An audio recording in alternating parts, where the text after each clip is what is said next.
नमस्कार, बहुत बहुत स्वागत है आप सभी का हमारे विशेष कार्यक्रम में। मैं आप सभी के साथ हूं कंचन। दर्शकों, आज हम बात करेंगे इस एपिसोड में कि माँ बगलामुखी का यंत्र क्या होता है। क्या ये कोई भी अपने घर पर स्थापित कर सकता है या फिर इसके कुछ और खास नियम है। आपके जीवन में अगर किसी तरह की परेशानियां अड़चन चल रही हैं तो बहुत बार हमने सुना है कि यंत्र में जो ताकत होती है वो कहीं नहीं होती है। एक यंत्र आपको वो सब कुछ दे सकता है जो जीवन में आपको कहीं पर नहीं मिल रहा। आज उसी के बारे में हम चर्चा करेंगे। मेरे साथ इस खास कार्यक्रम में माँ बगलामुखी के परम साधक कथावाचक आचार्य भरत जी हैं। बहुत बहुत स्वागत है महाराज श्री। जय माई की। महाराज श्री, जैसे मैंने बात की यंत्र की, तो माँ बगलामुखी यंत्र भी कुछ होता है और क्या ये यंत्र कहीं भी स्थापित कर सकते हैं? यंत्र नहीं, वो भगवती बगलामुखी होती है। अच्छा, यंत्र में ही निवास होता है। हाँ, उसके गणों के सहित हाँ, हम यंत्र का निर्माण करते हैं। ये गुप्त होता है। गुरु जब दीक्षा मिलती है हमें, जब क्रमिक दीक्षा मिलती है जो अच्छे साधकों के द्वारा, तो यंत्र निर्माण की प्रक्रिया भी जो है गुरु हमें बताते हैं कि यंत्र का निर्माण कैसे हो और पात्रा साधन इत्यादि की प्रक्रिया होती है। तंत्र मार्ग में ये शब्दावली है कि पात्रा साधन की कैसी प्रक्रिया होगी, आपका कौन सा मार्ग होगा और यंत्र निर्माण की प्रक्रिया क्या होगी, और किसी धातु में या भोजपत्र में या थाली में या कहीं भी आप कैसे यंत्र का निर्माण आप कर सकते हो। फिर यंत्र निर्माण के बाद पता है दूसरी प्रक्रिया क्या होती है, गुप्त है। उसमें यंत्र राज्य में देवी का स्थापन होता है, गणों के सहित स्थापन होता है। अब फिर स्थापन के बाद जब देवी यंत्र में आ जाती हैं गणों के सहित, वो यंत्र नहीं भगवती बगलामुखी का साक्षात रूप हो जाता है वो। और बगलामुखी का यंत्र कहीं भी, चाहे प्रतिष्ठान में आप लगा दो, चाहे आप घर पे लगा लो, चाहे आप फैक्ट्री पे, जिस उद्देश्य से लगाओगे वो समस्त कामनाओं को सिद्ध करेगा। कई साधक जो है तो दीपावली को और नवरात्रि में या आपकी होलिका इत्यादि महापर्वों में, गुप्त नवरात्रि या जो प्रकट नवरात्रि हैं, या कोई विशेष पर्व है, या कोई रवि पुष्य योग है, या ज्योतिषीय संबंधित जितने भी चीज़ें होती हैं, और कोई विशेष योग है तंत्र का, और भगवती बगलामुखी की महाजयंती है, धूमावती जयंती है, भैरव इत्यादि की जयंती कोई भी है, तो उस दौरान महायंत्र राज का निर्माण करते हैं हम लोग। और उसको हम विशेष लोगों को जो कि भगवती के उपासक हैं, जो उसका मिसयूज ना करें, उसको हम उनको प्रदान करते हैं, स्वयं लगा करके आते। और वो जो है तो चमत्कारिक रूप, दुकान नहीं चल रही तो दुकान चलने लगती है, ग्राहक नहीं आ रहे तो लाइन लग जाती है। तो ये चीजें, मतलब जिस उद्देश्य से आप लगाओगे वो उद्देश्य की पूर्ति होती है। वो यंत्र का मतलब वो भगवती वहां विराजित हो गई। यंत्र का मतलब उसका स्थान घर है, वो यंत्र ही भगवती है, बगलामुखी है।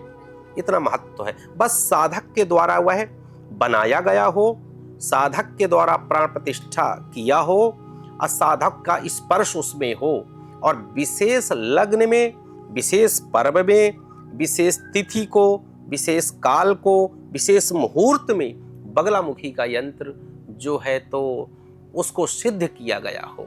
भगवती बगलामुखी के समक्ष अगर वो यंत्र आपके घर में, आपके प्रतिष्ठान में कहीं भी आप लगाते हैं तो जो आप चाहते हैं वो आपको मिल जाएगा। बिल्कुल।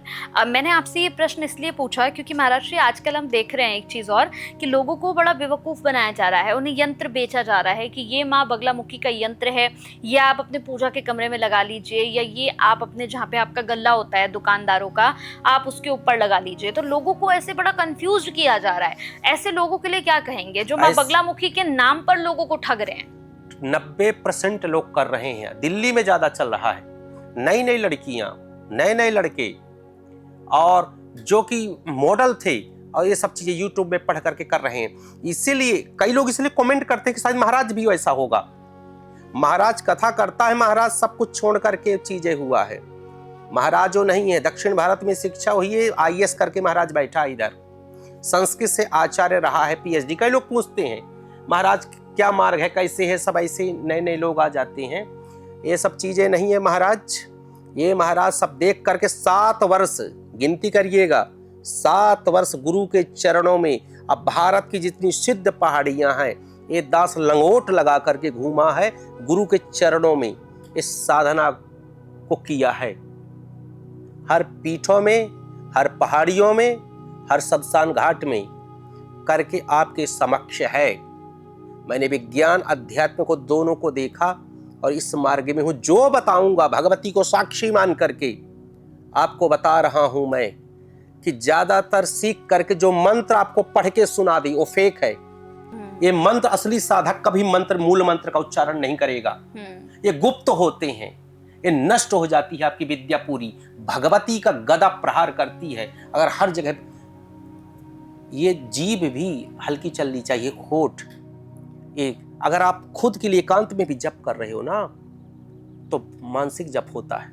हल्की हल्की ओठ चले, जीभ चले, आपके कानों तक आवाज नहीं आनी चाहिए। जप का ये सिद्धांत है, एकांत में होना चाहिए। गुप्त होते हैं ये मंत्र, चाहे बीज मंत्र हो, एकाक्षरी मंत्र, चतुराक्षरी मंत्र, अष्टाक्षरी मंत्र या और मंत्र, या फिर मूल मंत्र।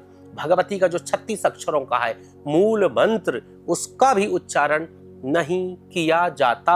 और जो करता है और जो करवाता है वो सबसे बड़ा धूर्त है। वो सब पूरा इस मार्ग को खंडित कर रहा है। और लास्ट में जो है जो भोगेगा, भागने के लिए उसके लिए जमीन कम पड़ जाएगी। वो पैसे के लिए जो इसको बेच रहा है, कर रहा है, वो इसका उच्चारण नहीं। आपसे निवेदन है, समस्त भारतवासियों से, पूरे विश्ववासियों से, जो यूके से मुझे सुन रहे हैं, यूएस से सुन रहे हैं, कहीं भी पृथ्वी से कहीं से सुन रहे हैं, आपको इस मार्ग में अगर जाना है तो हाथ जोड़ के निवेदन आपसे है। असली साधक का मैं जो बता रहा हूं, मेरे दतिया पीठ में गुरु ने जो आदेश दिया है, दीक्षा लीजिए और इसके रहस्यों को आप सीख लीजिए और गुप्त इसको रखिए, खूब जप तप करिए। मेरा वादा है कि पीछे मुड़ करके आप नहीं देखोगे। ये गुप्त रखा जाता है, ये मंत्र किसी को नहीं बताया जाता है, निश्चित रूप से। बिल्कुल। माँ बगलामुखी के अगर मैं कवच की बात करूं, कवच पाठ की बात करूं, तो कवच का पाठ कौन कौन कर सकता है महाराज श्री? जो दीक्षा लिया हो। अच्छा, सिर्फ वही कर सकता है? वही कर सकता है। बिना दीक्षा वाले बगला अष्टोत्तर शतनाम का पाठ कर सकते हैं। अच्छा।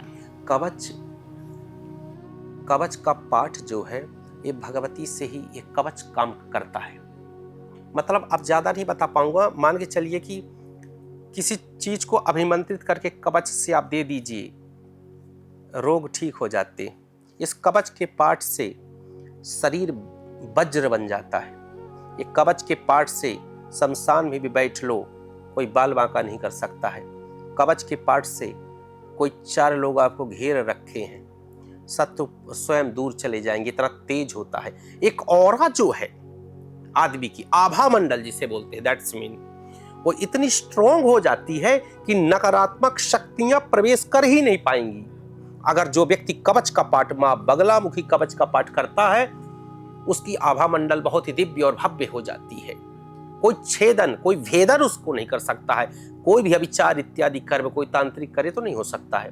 वो अपने आप को सुरक्षित कर लेता है और अपने घर को और अपने परिवार को भी। ये कवच में इतनी शक्ति है। महाराज श्री, ये कीलकम स्तोत्रम क्या है? इसके बारे में बहुत सुना है। ये दुर्गा सप्तशती का जो है तो कवच है, हाँ। अर्गला है, कीलक है, 3 है। हाँ। 3 है। जब तक आप कीलकम जो स्तोत्र है, हाँ। इसको अगर पाठ नहीं करेंगे, ये चाबी है। अच्छा। तब तक उसका फल ही नहीं मिलेगा आपको। अच्छा। और लॉक करने की प्रक्रिया है। अच्छा। है तो बहुत शाब्दिक। अगर देखे दुर्गा सप्तशती में 10 महाविद्याओं के पूरे मंत्र हैं। हमारे शाक्त जो संप्रदाय है, जो देवी की उपासना करते हैं, उसके लिए दुर्गा सप्तशती पुस्तक सबसे बड़ा ग्रंथ है। अच्छा। उसके अंदर श्री विद्या के मंत्र, 10 महाविद्याओं के मंत्र, गुप्त मंत्र, तंत्रोक्त मंत्र, ऐसे ऐसे मंत्र हैं। ये सब यहां वहां बिखरे हैं, जोड़ना पड़ेगा। जो तंत्र मार्ग का साधक होगा वो जानता होगा दुर्गा सप्तशती क्या है। हर मंत्र आपको वहां आपको मिल जाएंगे। तो दुर्गा पाठ अगर आप करते हैं, दुर्गा सप्तशती का पाठ, तो कवच, अर्गला और कीलक इसका पाठ किए बिना वहां प्रवेश ही नहीं होगा आपका। पहले इसको करना पड़ेगा और इसके बाद तीनों रहस्य हैं जो, और इसके लास्ट में आता है, उसको तो नवाण मंत्र इत्यादि तो सभी जपते हैं, नवाण का भी अपना एक बहुत बड़ा रहस्य है। अच्छा। ये सब दरअसल क्या है ना कि ये जो है देवी की उपासना बहुत गुप्त है। आज से 10 साल पहले ये बताएं कि बगलामुखी के विषय में कौन जानता था, बल्कि 5 साल पहले मतलब जानते थे, लेकिन इतनी गुप्त विद्याएं थी। पता है ये मंत्र क्यों नहीं दिया जाता? तंत्र शास्त्रों में लिखा है, पुत्र दे दो, घर दे दो, अपना पूरी गृहस्थी दे दो, अपना किसी को शरीर दे दो, लेकिन ये मंत्र न दो।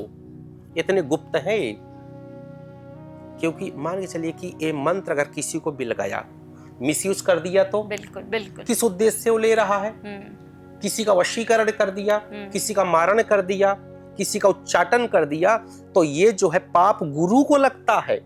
अब कई लोग कहते हैं हम भी दीक्षा लेना चाहते हैं। पहली बात तो दीक्षा लेकर के क्या उतना आप तप कर पाओगे, उतनी साधना कर पाओगे? अगर आपने कर भी लिया, अगर गलत मार्ग आप चले गए तो इसके जो भागी हैं गुरु होंगे, गुरु को दोष लगेगा।